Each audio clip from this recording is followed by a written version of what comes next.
Good and happy Thursday morning. It is November 14th. My name's Ann Schreiber. Hello, good morning. And I'm in the office again early, dropped my daughter off at school. On a personal note, really excited because I got the download of her musical theater production she was in over the weekend. So I have video of her performance and I just watched her opening act and she was amazing. So I can't wait to show it to her when she is home from school. So this is my last day of work, well, in the office for the week because over the next 3 days I'm going to be doing the Susan G. Komen Walk with a bunch of friends from my neighborhood. We've each raised $2,500 or more in the fight to eliminate breast cancer, and I'm just really excited for my maiden voyage in that experience. So please keep us in mind this weekend, and if you're in San Diego, come out and support us. A friend of mine, Paul Bennick, one of my previous brokers, just we were messaging and he said, I'll be out on in the village in Del Mar, and be sure to say hi. So I'm excited for that. Keep your eyes peeled for that, and maybe we'll make it on the news. Who knows? So I'm a little miffed today.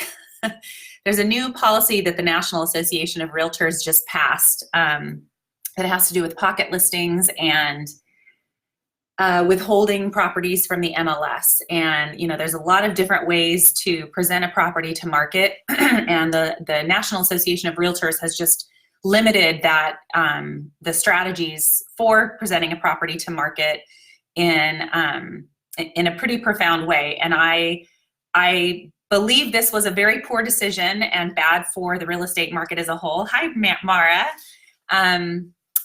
Because of three things. And again, we're talking about the National Association of Realtors restricting the ability to do a pocket listing or to market a home if it's not in the MLS. So the first reason I don't like this decision is because I believe it's politically driven. I don't think it comes from a genuine place of consumer concern. I think that it's brokerages that are trying to position and vie for anything that they can get right now. It's kind of hard to explain, but the whole real estate industry as a whole has been really disrupted and is continuing to be over the next probably 2 to 3 years. And the major heavy hitters in real estate, those brokerages are really struggling, and new companies like Compass, are coming into this space because they believe the consumer deserves something better. And I think that part of what Compass was starting to do with Coming Soon was incredible for the consumer. And I think that a big part of why this went to the National Association of Realtors was political in nature and driven by brokerages wanting to control each other, okay? Not really about the consumer. So that's my number one reason I don't like it. Number two, it really fails to even acknowledge that there is an evolving strategy in how you present a property and how you get the most amount of money for a property. 10, 15, 20 years ago, not putting a property in the MLS, the conversation was, and part of the conversation about why they banned the ability to have pocket listings that are marketed is because they believe that the seller, that the only way for the seller to make the most amount of money is for the is for that property to be advertised to the masses. Now, there can be some truth to that, but that's one of the main reasons behind their legislation, or not legislation, but rule, is really more based in like what's best for realtors. And I don't think that that's what realtors are supposed to be doing. It's not like what's best for us. It's how can we best serve the consumer. And so the fight is all about, well, realtors want access to these listings, and they're upset that they don't have access to them, which honestly isn't true. And so that's another one of the reasons why why this, I think, passed. But in terms of evolving strategies, let me just give you an example. So, hi Heather, thanks for joining. So here's an example. And almost pretty much every time I've done this for the past year, it's worked like a charm. So you take a listing, let's say you take a listing today, Thursday, November 14th, and you sign the listing contract. You may take a picture of the front of the house, or if it's a, substantial estate with, canyon views and beautiful things to show from aerial photography, you might actually even do like a drone shot. And you might use that right away on your Facebook page or Instagram TV or on your brokerage site or even through Zillow, and start talking about the property, right? And the purpose of that is to get, it's almost like, it's almost lining up to a movie, right? Is you're trying to build anticipation and excitement, and even get a little bit of a lens on how people feel about the pricing, because that's going to become apparent right away. And so again, so tomorrow or maybe in a week, you've got some marketing going for the property that isn't in, and it's not yet in the MLS. And we have documentation that allows us to do that right now. And your clients may have a specific date they have to go on the market, or you might even say to them, you know what, let's wait until there's a hole in the marketplace, right? Let's hold back the listing from the MLS until we see that there's nothing between 1.2 and 1.8 in our neighborhood to compete with, and then let's put it on the MLS.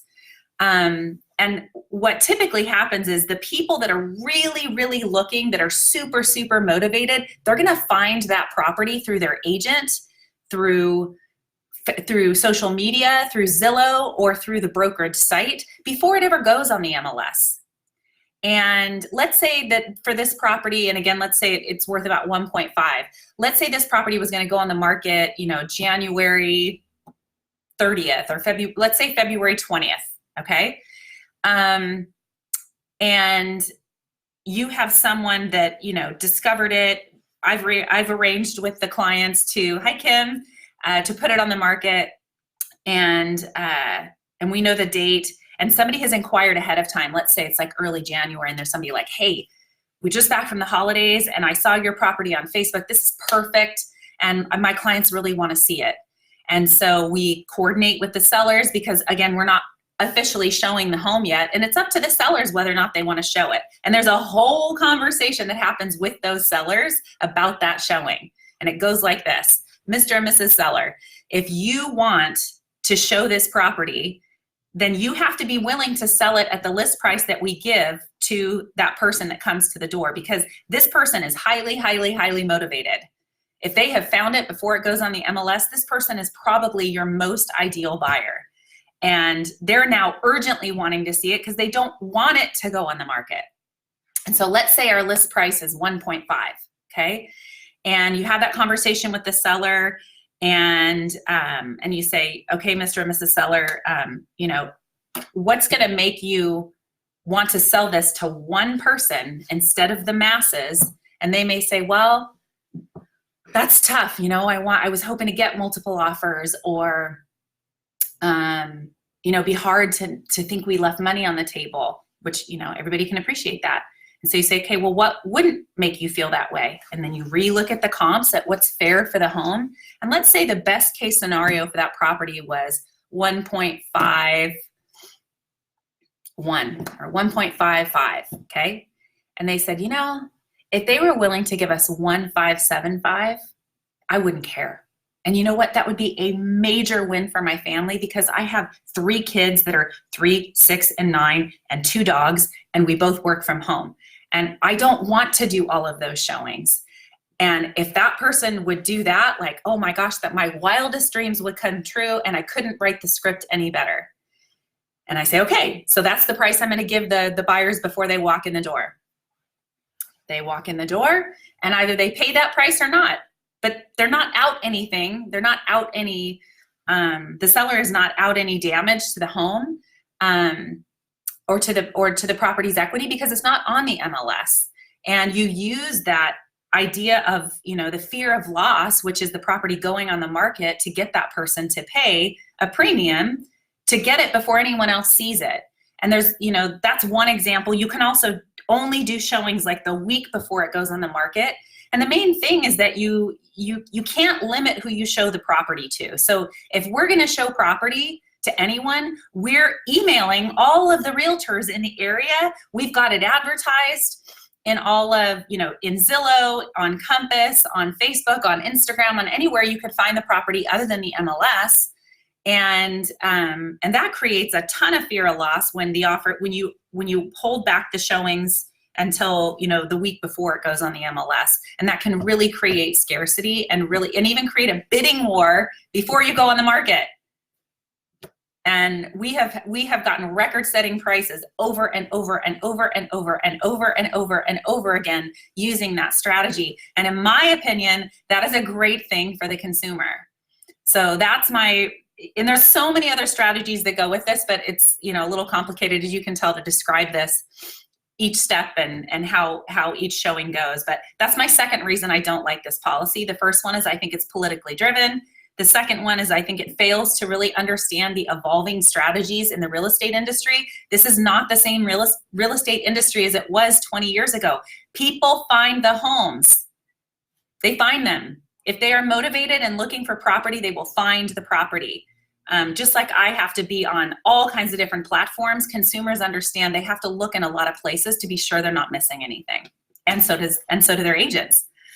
And the last reason I don't like this decision is I don't think it even gives the consumer to make the opportunity to make a decision. The decision is made for the consumer. And you know what? If you have a home and for whatever reason you don't want it on the MLS, you don't want a traditional sale, you have lost the ability to have your real estate agent market your property in any way unless it's on the MLS. So the only way that you can have a pocket listing with your agent is, and I'm still learning the rules of this. We have an office meeting on Tuesday and I'll probably be able to update this post. But my understanding at this point is that I can't advertise the property at all, or if I do, it has to be in the MLS within 24 hours. That's pretty limiting in my opinion. It like removes so many strategies. And, I know we're gonna find a way around this. When you have thousands of agents out there not doing what is best for their customers and the consumer's stupid rules start to follow. Yeah, I agree with you, Gordon. I think this actually, and one other thing, I think this comes from agents not doing coming soon ethically. And I'm sure that's what you're talking about, where they withhold the property and they only show it to their team, which is not at all what we do, so that they can try to double end things. In any case, I don't think it leaves the consumer the opportunity to make the decision what's best for their family, how they want to market their property, how they want it going to market, because there's a whole lot of rules that come with the MLS. Like if you put it on the MLS but you're not able to show it, the realtor can be fined. So I think it's pretty problematic. It's a new rule. I'm curious what other people think. Gordon, I'm happy to hear you kind of think the same thing, because I know there's a lot of agents that don't, and there's some validity to some of the argument on the other side. There's just not enough, in my opinion, that supports this decision. And I think that all decisions in real estate should be based on what is best for the consumer, not what's best for real estate agents. And I think that this this new ruling is all based in politics, and it's all based in what National Association of Realtors thinks what's best for realtors. And I don't necessarily think that's how we should be making decisions. Real estate is, my job is to serve the consumer, not to serve myself. And this eliminates the opportunity for consumers to make their own decisions. So I would love to know what you think. Hi, Steve Salinas. I'm sure you have opinions on this as well. Thanks, Sean, for joining us as well. Add anything. I know there's people that are going to disagree, and that's okay. And we're all still trying to figure this out. I'm super excited to hear what Steve, is my broker, to see what he's going to present at our office meeting next week about how we're going to shift and pivot and still be able to provide all kinds of strategies and opportunities for our consumers with Compass and within the Schreiber team, so that they have lots of options for however they want to put their home to market, and that we don't lose that fear of loss strategy that we've been using for a while with our coming soon. So that's it. That's all I have to say. Please comment. I'd love to know what you think. And as always, I hope you have an amazing day on this beautiful Thursday. And if you are around this weekend and you see all the pink walkers, think of me. I'm doing this for the first time. I'm walking 60 miles. So hopefully I don't get injured and I can pull it off, and please support all the women out there. We're doing everything we can. Everyone on the team raised $2,500 or more in the fight against breast cancer. So thanks again, Ann Schreiber with the Schreiber team. As always, if you have any questions at all about being strategic, I love to be strategic in real estate, what to do with your house, and how to prepare for a Q4 or a Q1 sale or any sale in the next 12 months. The people who strategize are the ones that win, that get started early, and I love to represent those people because I am the same way. Thanks so much. Give us a call at 858-367-8471, and thanks so much for commenting below. Bye.